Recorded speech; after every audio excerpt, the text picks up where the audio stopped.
Hey, freedom fighters, welcome to another weekly episode here at REI Freedom. As always, I'm Jeremy Bieland, your host for today's episode. But as always, as well, we have a great guest for you. I met this guest out at a conference I was doing out in Las Vegas, a lending conference, American lending conference. And I got a great opportunity to speak at in front of everybody. And I've met quite a few people, but this is one of the people that really interested me the most. Now, I am going to introduce somebody today that is going to bring a lot of value, that is going to help you fund more deals so you can make more money in this business. And this is something we haven't brought to you guys before. So you guys need to stop, listen to what we're doing, put down your phones, don't be distracted, listen, because this person is going to bring a lot of great value today. So let's get started. Our guest today is Kaaren Hall. Kaaren, welcome to the show. Thanks, Jeremy. It was so great meeting you in Vegas, and just, what a lot of energy you have. It was a great speech you gave. Well, thank you so much. It was an honor to be there, and it's an honor to have you here today. Really excited for our guests, our listeners, to really understand what we're going to be talking about today, which is self-directed IRA. But before we get into how you could teach them how to use self-directed IRAs to fund their real estate ventures, can you tell us a little bit more about yourself, please? Sure. My background, after being a radio announcer for 17 years, it was getting into real estate. I think, like a lot of people, you've got a career, but then you make the natural transition into real estate for so many reasons. One is just wealth building, and you see that there's money to be made, and if you want to really, excel your own personal situation, real estate has always been the way to go, in my opinion. So I made that transition in my 20s, became a realtor. That was a great job for someone else. And, God bless everybody that does that. And then I got into property management. So I learned a lot in the Seattle market. And I did property management in like West Seattle, and then in just different areas like the east part of the Seattle area, around the lake area, and learned a lot about property management. Then got into loan servicing, mortgage loan servicing, spent a lot of time in that, and then loan origination. So when I've got real estate licenses, or I've had them in 3 states, plus a life and health license. And then in 2007, I had the opportunity to break into this industry, self-directed IRAs. So I worked for another company for a couple of years, broke away, opened my own company. And now for 15 years, I've been the founder and CEO of uDirect IRA Services. Wow, fantastic. So you've basically done a little of everything in the real estate space: realtor, loans, self-directed IRA, helping people get funded, and real estate deals yourself. You must be a wealth of knowledge and experience after all these years doing all that stuff. That's awesome. Well, happy to share whatever you want to know. Let's fire let's away. dive in. Let's go. All right. So first of all, what the heck is a self-directed IRA anyway? Oh man. Well, I think we all know what an IRA is, right? It's a retirement account, an individual retirement account, and that's awesome. And a self-directed IRA is the exact same thing. An IRA is an IRA, but what makes it self-directed, the exciting part, is that you get to invest in alternative assets. So the reason it's separated from typical IRAs is because of this, alternative asset situation. So typical IRA companies, custodians like, say, Merrill Lynch or Fidelity, E-Trade, something like that, they can't help you invest in alternative assets. So they're, ergo this other world of self-directed. And I sit on the board of directors for the Retirement Industry Trust Association, a whole group of self-directed IRA companies. We're a real niche in the market. And after, believe it or not, you've been able to self-direct, 50 years. Wow. 50 years, right? But so many people don't know that they have access to all this capital for their deals. This is what's mind-blowing about the self-directed IRA, is all of a sudden you've got access to potentially a pool of what is now like $40 trillion for your deals. So whether you are investing for yourself in your own retirement, or whether or not you're raising capital for your deals and helping other people build their retirement, it's just an amazing, powerful tool. You don't have to get approved. It's not like some approval process like a loan.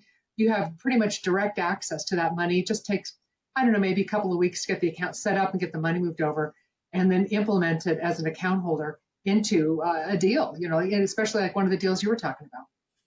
Okay, so, a lot of people, the average person is working a W-2 corporate job, right? And one of the benefit packages they typically get is like a 401k.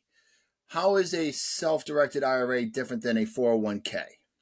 Thanks. That's a great question because it's so different. So there's the ERISA world, we call it. It's the employer world, and there's one set of rules or a multitude of rules really for that world. The individual accounts are what we really focus on, not the employer ones. There's some exception there. But so the 401k where you work has a plan document. And so that plan document has rules. So it typically will say you cannot move the money out of that plan until you either turn 59 and a half sometimes or leave the service of the company. So if you have money in a 401k, great, build it, build your retirement. If you want to self-direct it though, go to your plan administrator and say, hey, is there a provision here for an in-service transfer? And if there is, you might be able to move some of that money now from that 401k into a self-directed IRA or 403b or 457 plan. But then otherwise you have to leave the service of your employer to move the money. But a 401k is just a great way to save money if you have the opportunity, especially with an employer match and get free money from your employer. Do it. It's a great tool. So, I know a 401k, you can borrow against it and something like that. You typically pay interest. Now, if you're putting money into a self-directed IRA, does it gather interest or is it just sit there and you have to make it gather interest? How does all that work? Right. So another great question, because with self-directed IRAs, you're choosing the asset. So we are not recommending or selling any assets to you. So when you move the money over, it's sitting there as idle cash. It earns 0.1%, so not a lot. But at the same time, it's not at risk in the market. Right. So, that's very valuable to you because then you can take that money and deploy it. So a lot of people will find their asset, open the account, get the money moved over, provide us with the documentation and self-direct it like that. I love that. So, in my experience, I've seen a lot of people invest into their 401ks over the years. And you just talked about the market, right? And obviously the market is prone to volatility at times. And you see a lot of people who go on this 10-year run where their 401k is doing pretty well consistently. And all of a sudden, in about 6 months or a year, they lose half of that progress. And it's like 2 steps forward, one giant step back. In order to get back to the way they were before, it could take another 10 years. So, a lot of people think if I just put a 401k together and put money in every single month, in 40 years when I retire, I'm going to have millions of dollars in there. But that really isn't the case because there's so many hits from the market along the way. With a self-directed IRA, obviously you're protected from that, but you need to be much more active in making it money rather than just sitting back and passively letting it accrue. It's so true. I mean, due diligence is the key, isn't it? You really have to do the homework on your asset beforehand. And if it's real estate, well, we know what that due diligence is. I mean, you get a prelim before a preliminary title report. Make sure the seller actually owns the property. If you've got a realtor, they're doing that for you typically, and the title is doing that for you. But also, you want to check out all the different aspects. How many sorts of expenses do you think you're going to run into? What's the depth of expenses that you're looking at? Does it need new windows, or is it turnkey? Can you just walk right in the door? So many things to factor in your due diligence before you pull the trigger and self-direct. And there's really no minimum when it comes to self-directed IRA, right? So if you just save up $5, $10, $15, $20,000 and you're able to start deploying that in real estate assets to show some kind of return, you could do that as well, correct? Absolutely no minimum. And when you're talking about what we would, that would be considered like a low dollar amount of investing. So if you have, say, 20K in a self-directed IRA, you're looking to deploy it into real estate. One way that we see our account holders do that is maybe make a note to somebody else who's doing a deal. So maybe, for example, you are rehabbing a property, you're trying to finish the kitchen, you ran a little short on cash, you need just a quick little bridge so that you can finish it up and exit that deal and then pay the lender back. So you can grab someone else's 401k, have them be the lender, lend money to you, and for your deal, then you pay them back out of escrow. And so for 20K, that's great. And then it's a short-term play. The interest that you charge will be determined by the both of you as long as it's legal from the state that it's in, right? Can't be usurious. But so you determine the rate. So that's one way to deploy a smaller IRA into real estate. Okay.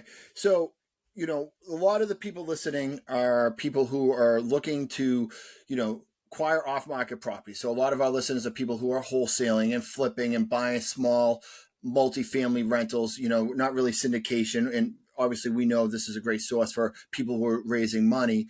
But to kind of simplify it a little bit more, just so people like myself can understand this, because this is really complicated for me. You didn't write it in crayon, so therefore it's really challenging for me. Oh, come But I on, think you're I'm going to wicked get the gist smart. of You it. told me. I'm wicked smart. So, let's just say we have like $100,000 in a self-directed IRA. A real estate investment property comes where you can buy this property for $100,000, renovate this property, then sell this property, say for $150,000 and get $50,000 profit, or $50,000 profit, and then you're going to get your $100,000 back. Mm-hmm. Now, can you keep that $50,000 profit? Or if there's any interest on that loan that you're using self-directed IRA, can you keep that? Or does it all have to go back into the self-directed IRA? Yeah, and so with self-directed IRAs, all expenses are paid for by the IRA. All proceeds have to go back in the IRA that owns the asset. But let's talk about why that's great, because when that money comes back, in this case, $150,000 comes back, it is not taxed. It's either tax-free in a Roth, so tax-free for life, or tax-deferred. And so what that means is you get to compound faster because it's not diminished by tax. The whole $150,000 can go back out into your next deal, as opposed to just a fraction of it after tax, right? So, and I'll add to this, and I'll say that when we are talking about fees, some of these other typical IRAs, there are a lot of fees charged that you may or may not see. The financial world will charge, right? So you may or may not see how they're participating in your profit. In a self-directed IRA, we're not participating in your profit. I mean, yes, you pay us an annual fee, yes, and it's disclosed, so there's a teeny bit, but we're not getting a percentage of those proceeds when they come back in, like a typical IRA would if it's holding stocks, bonds, and mutual funds. Sure, because when you use hard money or private money, there's a lot of fees that go into that, and it can add up really, really fast. And in this situation, a self-directed IRA may not be in your best interest to flip a ton of houses to make money every year. But if you're really looking at your retirement and you want to make sure over the next 20 years you have some money to sit on later on in life that is not going to be hit by volatility in the market, you could take that 100,000, turn it into 150, and then buy a $150,000 property, turn it into 200, and so on and so on. And you may only do one or two of those a year, and maybe use private lending to get profits from other properties. But you can simultaneously build profits from money you're borrowing, but also build your retirement off of tax-free wealth thanks to your self-directed IRA that continues to get momentum and compound over time, correct? Yeah, and you're really kind of talking about two worlds. One is investing personally, and that's one, world. Another world is the retirement world, and the two don't meet. You know what I mean? You don't mix your personal investing with your IRA investing, because it's the IRA investing is like in a tax protected bubble, so it's its own little world. But absolutely right. And no matter what we're doing, we want to be building a nest egg for ourselves for the future, because I don't think we're going to rely on Social Security. We really have to rely on ourselves, and isn't real estate just a great way to get there? Yeah, the days of pensions are coming to an end, I fear. All right. So with that being said, there are, I went out to Vegas because I love to, get on the stage and provide a lot of value and all that stuff. But I also wanted to make acquaintances with private lending, because during my presentation, I talked private lending is a very key component to the success of my company. Now, there's a lot of people out there who are doing self-directed IRAs that don't necessarily want to flip houses, don't necessarily want to go find houses, don't necessarily want to be a landlord, but they would like to be in real estate because real estate's sexy, it gives good returns, and they want to get involved, but really all they want to do is open up this self-directed IRA wallet, so to speak. And my understanding or my experience is, for somebody like myself as an investor, to find lending from private people, it really takes educating people on how they can benefit from using their funds. So you may, and chances are you probably do, know somebody in your sphere of influence, in your social network, in your family network, that has a self-directed IRA, probably with a big chunk of change sitting there. and is really just looking for a great way to deploy it, but they don't know that they can necessarily work with you as a real estate investor to get big gains back. Do you help educate people with how they can use their self-directed IRA and how to find people with self-directed IRA? Oh, absolutely. Well, I mean, education is key in real estate investing, and I think that's one thing you're really great at providing. When it comes to private lending is one of the top asset classes for self-directed IRAs. And you mentioned it's because it's passive, right? You're not swinging the hammer, you're not, toilets, tenants, and termites, you're not dealing with that sort of thing.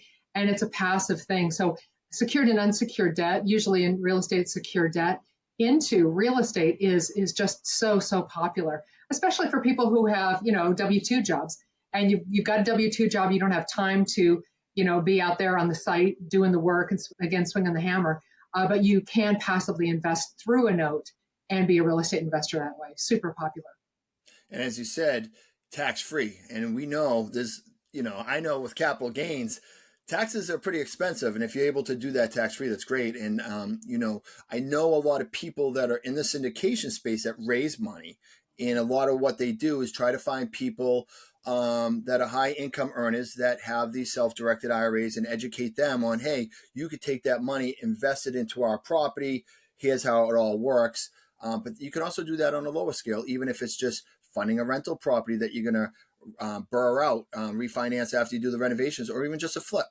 Yeah, no, it's so true. And it doesn't matter what the size of your IRA is really. I mean, once it hits a certain size, you can find assets to invest in. And, of course, it extends beyond real estate too, to things like even crypto or precious metals or, other things like that. So it's the whole alternative asset space. But of course, real estate comprises about 90% of that alternative asset class. Amazing. Do you feel like there's any misconceptions out there that are common with self-directed IRAs? Yeah, there are misconceptions. I think probably the biggest misconception, especially when it comes to real estate, is that the IRA is a down payment on a house. So don't think of it like you're going to go get a Fannie Freddie conventional conforming kind of a loan and your IRA is the down payment, because it doesn't work that way. So again, there's a world of investing privately by yourself and a world of investing with your IRA. So if your IRA wants to take down a house and acquire that, then your IRA can get a loan, but it's a special kind of loan and it's called a non-recourse loan. It's okay. So not a lot of lenders to choose from, but we do have a list of companies that we offer just, as a courtesy. We don't necessarily endorse these lenders, but you can check them out. So an IRA can borrow money to acquire real estate assets. Great. But of course, you're not going to get the tax breaks inside the IRA that you do outside the IRA. It's different. Like you mentioned, of course, all the proceeds in an IRA come back tax-free or tax-deferred. So when your IRA takes on non-recourse debt, that's great, and it's a way to acquire real estate. And there is one thing to be aware of, a caveat here, and that is that the proceeds that come back into the IRA because of leverage, that percentage, so maybe like it's 30%, say, could be is subject to a tax called UDFI, unrelated debt financed income tax. So we're talking about, kind of a big concept in a short amount of time. Of course, our whole company is all about educating. So can schedule a consultation with us. We can go deep on any of these questions with any of your listeners. But UDFI can be a tax when your IRA borrows money. Now, I'll throw this out. Private equity, private placement, syndications, when you invest in those assets, and those asset sponsors are taking on leverage as part of their capital stack, and your IRA is an equity investor, then that syndication, when they do their K-1s, it's going to throw off this UDFI tax to you. So part of your IRA's earnings at that point came from leverage. And so you'll get a K-1 from the asset sponsor, it'll tell you. And then it's not tough. Your IRA files what's called a 990T. And then if there's tax, your IRA pays it. So that's the short version of that. That sounded really complicated, but yeah. I think I'm following. I feel like I need to see the whole picture, but it's great. Yeah, you want to go in with your eyes open. Yeah. Of course. Outside of, can you mention maybe another benefit that self-directed IRA really works in the real estate space? Oh gosh, so many, like raw land. Let's talk about that. That may be a totally overlooked space. I recently went to Iowa and I saw a lot of raw land, a lot of farmland, and there's so many things you can do with it that you may not even realize. Like, for example, lease it to someone because of, if your IRA runs a business, that then we can go off on a rabbit trail on that. But you can lease it to other people.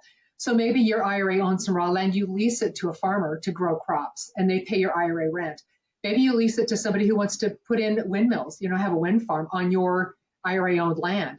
Maybe somebody wants to graze their cattle or grow trees or crops or something like this on your IRA-owned land. So raw land, or even just an equity play, your IRA buys it, holds it, it builds an equity, and you sell it. So raw land is maybe a real estate area that can be overlooked.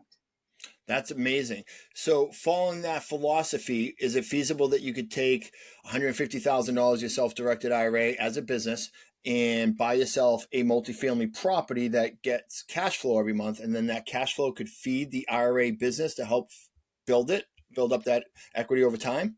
Right. So you want to be careful when you use the word business technically, because it's really the business of the IRA is to do what you just said, is to find assets, invest in them, earn profit, and then do it again, rinse, repeat. And if you want to call that a business, fine, but I wouldn't use that exact word. It's just investing in that case, because when you add the word business, then that adds a technicality. Okay, so no business, but you want to lend out, you want to buy a multifamily, buy a four unit in Iowa, and that brings in, you buy $150,000 out of your self-directed IRA, you own it free and clear from your self-directed IRA. It brings in $4,000 a month net cash flow that goes back into your self-directed IRA. Is that correct? It's so great. Yes, it's so true. And then you're building that nest egg for the future, right? I mean, on that theory, you'd be basically bringing in roughly about $48,000 a year tax-free, correct? Yeah, tax-free in a Roth or tax-deferred in a different kind of account. And then what you're doing then, and now you've got a pool of idle cash there sitting in your account. Well, why would you want that? And there are a couple of reasons. If your IRA owns this multifamily property, in this case, maybe there repairs need to be made. So expenses of IRA assets are paid for by the IRA. So you're going to need to have a reserve in there for those kinds of expenses. That's ingenious. So if somebody was to get a self-directed IRA, would it be really important for them to have some kind of account representative that could help guide them through some of these technical things to make sure that they're using the money for what they're trying to do as most efficiently and profitable as possible? Yes, and that's what we're here to do. We're here to talk to you about the self-directed IRA. Again, we offer a free consultation, and you can tell us about what you're looking to do, and we can talk to you about it. We're not investment advisors, we don't sell assets, but we can, tell you what we know and kind of guide you in the right direction. So many resources for investor education, like this podcast, right? Just so many different ways to find and to learn, including like Bigger Pockets, for example. We were talking about that the other day. Lots and lots of meetups, also tons of REIs all over the country, places where you can learn for free or close to free. I love that. All right. So if I wanted to learn more about self-directed IRA and I wanted to get into it, you sound like a very knowledgeable person. And I know firsthand that you are, and obviously have a lot of experience. How would I book a free consultation with you? Super easy. Go on our website, hit contact us, and you'll see the calendar and you can book an appointment so we can talk to you at your convenience. It's just that easy. But I say that self-directing is 3 steps: open, fund, invest. Opening an account takes 15 minutes. Funding it takes up to, say, 2 weeks max, tops. And then once the money's there, then we can deploy it into the asset and you've invested. But before you get to those 3 steps is the most important part, and that is due diligence, selecting your asset, running the numbers. I mean, I would always recommend that you have a seriously solid idea of what your numbers are and what your strategy is before you pull the trigger and self-direct. I love that. And we'll obviously put that link into the show notes as well. Kaaren, so a couple questions I want to ask you before we wrap up this amazing podcast. Knowing what you know now, anybody who's just getting started in the real estate space, what is one piece of advice that you would give? Ask questions, and again, attend events. And I think what really is a very good baseline for being a real estate investor is to go out and get a real estate license. And I've had 3 over my lifetime in Texas, Washington, and California. And it's a real baseline of knowledge so that you understand the terminology, you understand how the business works, you understand every different part of this giant elephant called real estate, from appraisal to, to repairs and taxation. There's so many things. So I think that if you want to be a real savvy investor, you go out and get a real estate license, so just for your own sake, so that now you really, really know what this whole elephant looks like and you're familiar with every part. I love that. That's great advice. All right. Another question we'd like to ask guests is, we call the show REI Freedom, Real Estate Investing Freedom. Freedom through real estate investing comes in many ways, and it really means a lot of different things to different people. For my wife and I, it's more time freedom than anything, right? We built a business that allows us to spend more time doing the things we want to do, like spend time with our family. I would love to know what REI Freedom means to you. Wow. Well, I mean, my business, I'm in a financial services business. I do own real estate and I have some rental properties. And what I'm doing is building my retirement with that. You know what I mean? With these rentals, and also giving housing to some really awesome families. And as they're growing and living there with their kids, it's very fulfilling just, on that level. But also they're paying the rent every month. And so every month, it's what the first of the month is. As a real estate owner, it's a phenomenal. You begin to be a real estate investor, and you really like the first of the month. Yeah, you sure do. Right? Show me my money. Yeah, and then all of a sudden, I mean, it just hits you like, wow, look what I'm doing, and Yeah. it's so gratifying at that point to see it literally pay off. Well, amazing. I'm so excited about today's episode. And for you listeners, we're going to actually have Kaaren come out and do a masterclass, to be determined on the date yet, but watch out. It's going to be in our Facebook Off Market REI Freedom Facebook group. We're going to give her the power over our Facebook group and give her like an hour to teach us everything and anything we need to know about self-directed IRA, because it's going to only help you make more money in your business and in your investing goals tax-free. Self-directed IRA is something we should all be doing a lot more of, but many of us just don't know about it. So she's going to teach us everything we need to know, and I'm super excited about that. Kaaren, outside of the link about as far as booking a consultation with you, are there other ways that people can maybe follow you or get in contact with you? Oh, absolutely. We're all over social media. I'll throw you those links, Instagram, Facebook, LinkedIn, everything. And our blog is very, very deep and rich with information. So really any aspect of self-directing, you're going to be able to learn about it in our blog in a 2-3 minute read, at least get a surface level idea of different concepts like we've talked about here, like non-recourse lending, or maybe investing in raw land, or multifamily investing within an IRA, just all different kinds of articles that will educate you on I this. love it. Let's go. All right. We're going to put that blog notes and the other links into the show notes. Guys, this is the real deal. Super excited. Kaaren, thank you so much for being a guest on this episode today. Tons of knowledge. I wrote a bunch of stuff down. I'm going to have to study it. I am working smart, but I still need to study it. I'm going to be reading the blogs. I'm so excited to have you on a masterclass. This is amazing stuff. Thank you for being a guest today. Hey, thank you, Jeremy. All right, guys, that is it for this week. See you next week. And if you guys want to learn more about acquiring off-market properties and you want to book a consultation with this guy, just go to reifreedom.com/apply, and we will see if we are a fit for each other. In the meantime, go build your real estate investing dreams, and see you next week. Thank you, guys.